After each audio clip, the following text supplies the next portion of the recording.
It can sometimes take a long time to get your formatting just the way you want it.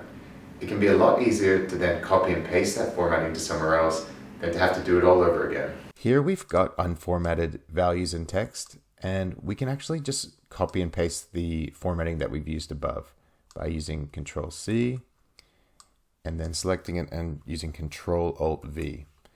Now we just select formats, and that saves us having to do all of that again. Let's undo that, and I'll show you another option that you can use. If you copy and paste formatting on one cell or one area, you can just use the redo tool and it will allow you to paste that again. So if I use redo with the F4 key, it will allow me to make that same update multiple times. And if we had other regions where we wanted to do that, that can save you a bit of time.